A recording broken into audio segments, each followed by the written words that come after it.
Monroe's mother had always been much better at starting things than finishing them.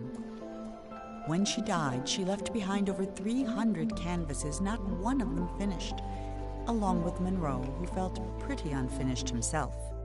The orphanage allowed him to keep only one painting, and so he chose the unfinished swan that had always been his mother's favorite. But that night, he woke up to find the swan had disappeared. So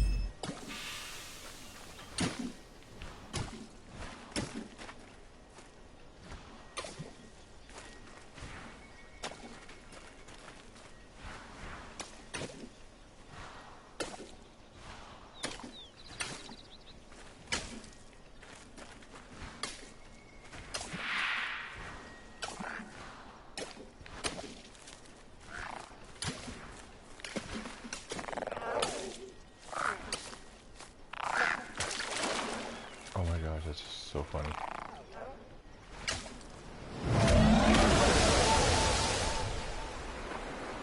Oh my gosh, I've never seen that before.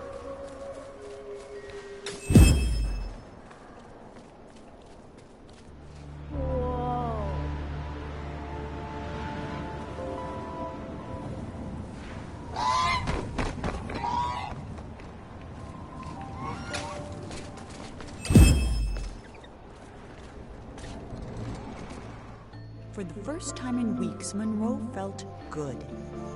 He felt even better when the wind pushed him close enough to reach the swan. He was feeling so good, in fact, that he forgot all about his fear of heights. But when the swan wriggled free and Monroe fell over the side, he remembered almost immediately. That might have been the end of Monroe, if this were a shorter story, but it isn't, which is why Monroe's troubles were just beginning. Monroe scrambled out of the water and found himself in a massive city with no sign of the swan or anyone else. Well, except someone's enormous pair of feet. These were attached to a giant who could have been a big help in catching the swan, but unfortunately, here was the laziest giant who had ever lived, and it was his day off. Having celebrated in his usual way, he was now sleeping it off and quite unable to hear Monroe yelling. While he was looking for a way to wake the giant, Monroe noticed something even better: a floating ship.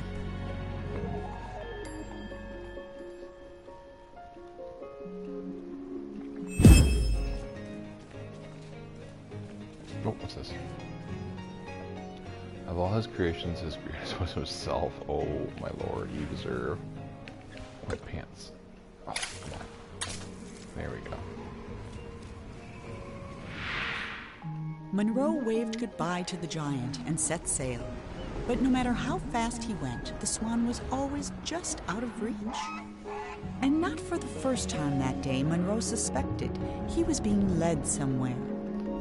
Then they flew into a cloud, and everything went black.